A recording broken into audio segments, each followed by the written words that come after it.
जय हिंद दोस्तों, मैं रमेश कुमार आपको आज पढ़ाने जा रहे हैं गौतम बुद्ध के बारे में। ठीक है, देखिए सबसे पहले ये बताना चाहूँगा कि गौतम बुद्ध का जन्म कहाँ पर हुआ था। ठीक है, गौतम बुद्ध का जन्म सबसे पहले ये बताना चाहेंगे कहाँ हुआ था। उनका जन्म लुम्बिनी जो पड़ता है नेपाल में, वहाँ पर इनका जन्म हुआ था। वहाँ पर इनके पिताजी एक बड़ा साम्राज्य में राजा हुआ करते थे उस समय का। उनका कोई पुत्र नहीं था।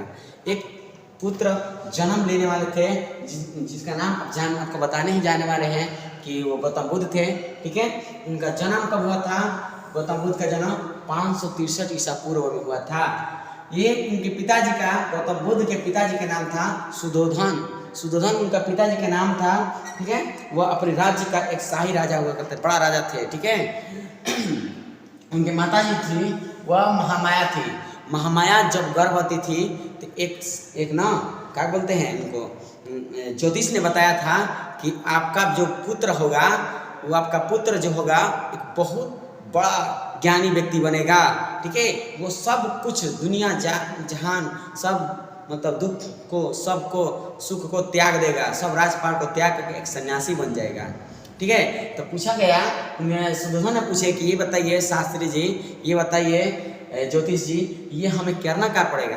तो ये आपका जन्म जब बच्चा ले लेगा तो इसको ना सभी सुख सुविधाओं को ध्यान में रखते हुए इसे सामने से कहीं दूर मत रखिएगा, ना इसे दुख को कभी एहसास कराने दीजिएगा, ना ही इसे किसी दर्द को एहसास कराने दीजिएगा। इसलिए सुद्धोधन ने ये पूरा जन्म जब लिए तो जन्म होने का जब बड़ा हुए तो इसकी माँ जो है गौतम बुद्ध की माँ है महामाया, वो महामाया की क्या होगी, मर गई। मतलब जन्म के 8 दिन बाद जब मर गई तो इनके पिताजी ने ये लालन पालन करने के लिए किसी अन्य लड़कियों से शादी ना करके उनकी खुद साली, मतलब सुद्धोधन की साली, इनकी मौसी कौन थी, गौतमी से क्या किए, शादी कर लिए और लालन पालन किया गया। जैसे वह बड़ हुए उनको सभी सुख सुविधाएं उस महल के राजाओं के महल में कर दिया गया था, किसी प्रकार का दुख नहीं होता था। ठीक है, गौतम बुद्ध जब एक दिन के बाद है, उनका नाम सिद्धार्थ है, जान लीजिए। सिद्धार्थ ने एक दिन बोले कि हम एक दिन ना अपने राज्य के बाहर जाना चाहते हैं, राज्य के बाहर जहाँ जाना चाहते हैं। तो इस दिन क्या किया गया, उनके राजा जो बताया गया था कि जैसे वो बाहर जाएगा, वो बाहर जाने के बाद सभी दुनिया को देखेगा, इस त्याग देगा। तो वह क्या किए थे, जिस रास्ते से जा रहे थे सिद्धार्थ ने, उस रास्ते में सभी प्रकार के सुविधाएं, सभी सफाई, जैसे आप जानते हैं ना, जैसे मुख्यमंत्री प्रधानमंत्री नेताओं ने कैसे जाते हैं जिस रास्ते से, उस रास्ता को साफ कर दिया जाता है। ठीक उसी प्रकार ये अपने बेटा को जाने के लिए जाने वाले जिस रास्ते से जा रहे थे उस रास्ते में सभी प्रकार की भीड़ भाड़ सब हटा दिया गया था। ये अपने सारथी के साथ, सिद्धार्थ ने अपने सारथी चन्ना के साथ, चन्ना उनका सारथी का नाम था, चन्ना के साथ वो क्या किए, निकल पड़े। वो सारथी जिस घोड़ा के लिए थे उस घोड़ा का नाम आप जानते हो, कट्ठक का नाम था, वो शाही घोड़ा था, बहुत अच्छा था घोड़ा। ठीक है, वो निकले, जैसे वो निकले बाहर, वह देखिए सब दिखावन, सब सुविधाएं तो आपको दिया गया था। जैसे वो निकले, निकलने के बाद क्या किया गया कि देखे ना एक वृद्धा व्यक्ति, वृद्धा मतलब बूढ़े व्यक्ति को देखे। तो वो सारथी से पूछे कि ये बताइए, ये जो बूढ़ा व्यक्ति है वो क्यों उदास है ना, वो क्यों झुक कर चलता है? तो बोला कि सारथी ने, चन्ना ने बोला, ये महाराज, ये बूढ़ा व्यक्ति है। ये बूढ़ा क्या होता है महाराज, आपको भी बूढ़ा होना है, आपकी वाइफ को बूढ़ा होना है, आपके पिताजी का भी बूढ़ा होना है। लोग दुनिया में जितना लोग आए हैं सब बूढ़ा हो जाएंगे। ठीक, आगे बढ़े तो एक देखे मृत शरीर, वो मृत शरीर था, वो क्या हुआ था, लेटा हुआ था किसी बांस पर। ठीक है, तो वो बोले कि ये बताओ, ये जो लेटा हुआ व्यक्ति है वो क्या कर रहा है, लेट करके कर रहा है ना, ये सब महाराज, ये कोई लेटा हुआ व्यक्ति नहीं है, ये एक मृत व्यक्ति है। ये मृत क्या होता है? मृत एक ऐसा है जो ना, हम भी मरेंगे, आप भी मरेंगे, ये दुनिया में जो भी आया है सब का सब मरेगा। ठीक है, फिर कुछ आगे गए, जाने के बाद देखे तो एक बीमार व्यक्ति था, बीमार व्यक्ति। तो बीमार व्यक्ति के देख करके बोले चन्ना से कि ये चन्ना, ये बताओ ये कौन है? कहते ये बीमार व्यक्ति है। बीमार व्यक्ति मतलब आपको दुनिया में जो आया है जरूर ना जरूर बीमार होगा, बीमार से उसका अस्वस्थ हो गया है, उसका शरीर क्या हो गया है, जकड़ गया है। ठीक है, आगे गए तो देखे ना कि एक सन्यासी था, किसी स्थान पर बैठ करके भगवान का चर्चा कर रहा था, भगवान के बारे में बता रहा था। ठीक है, भगवान के बारे में ज्ञात कर रहा था। तो ये बोले कि ये कौन है? कहते ये महाराज सभी मतलब सुखों को त्याग करके, सभी मायाओं को त्याग करके ये एक संत के रूप में भगवान को याद कर रहे हैं। तो कह रहे ना कि किसको याद कर रहे हैं? कि भगवान। ये भगवान कौन होते हैं? इसके बारे में आने के बाद घर पे उदास हो गए। ठीक है, उनके पिताजी क्या किए थे, इनकी जो लड़की जो गौतम बुद्ध है, इनका शादी एक लड़की से कर देते जिसका नाम था यशोदा। सुना, यशोधरा इनका नाम था, जिससे वो शादी कर देते। ठीक है, लेकिन शादी क्यों किया गया था ये समझ लीजिए। शादी इसलिए किया गया था, तो जो बोले थे ना वो आपको तपस्वी जी कि अगर इसको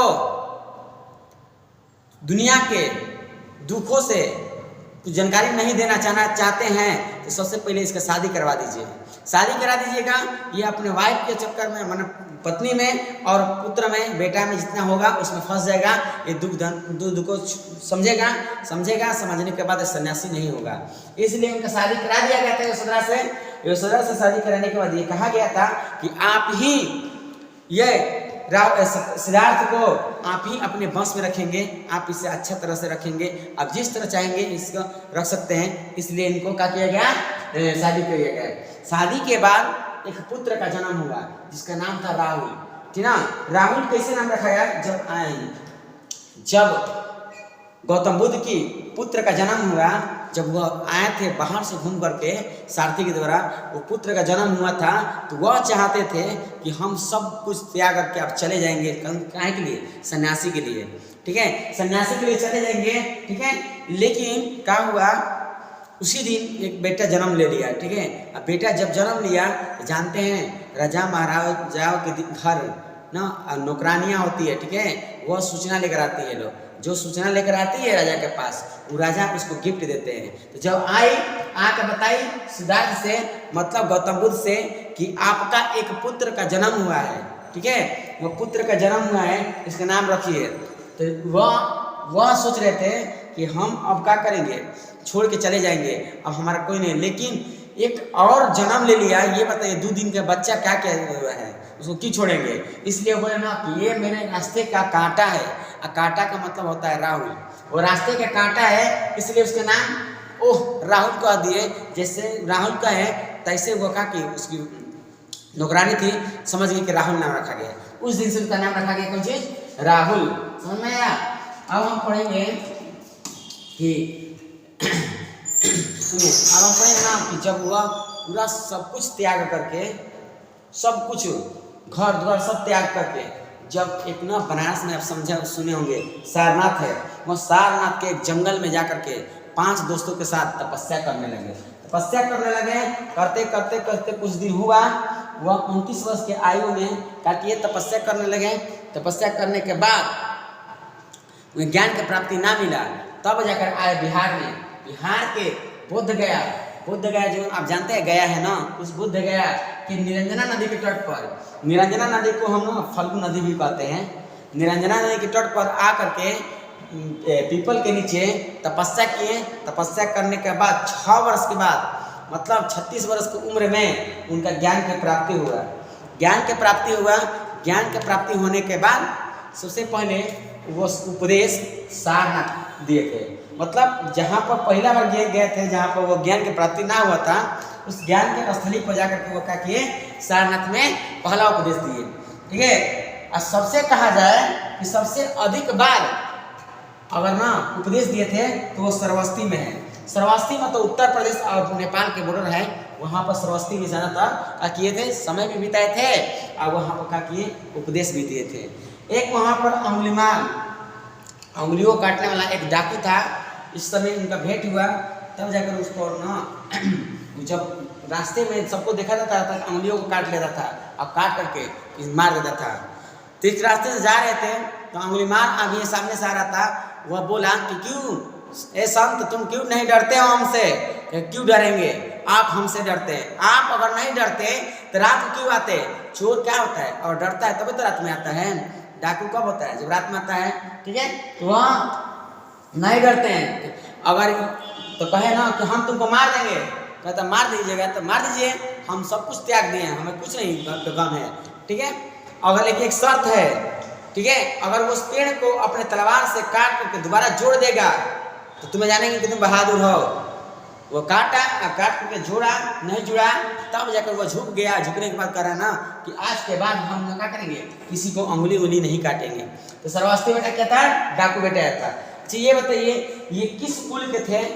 तो ये जो गौतम बुद्ध थे, ठीक है, ये शाक्य कुल के थे। शाक्य कुल के थे। इनके पिताजी जो थे शाक्य कुल के थे, इसलिए इनके पिताजी सुद्धोधन को शाक्य मुनि भी कहा जाता है। तब तक के लिए धन्यवाद। अगला नेक्स्ट वीडियो में हम गौतम बुद्ध के बारे में जानेंगे जो यहाँ पर बैठे हुए हैं। ठीक है, चलिए धन्यवाद।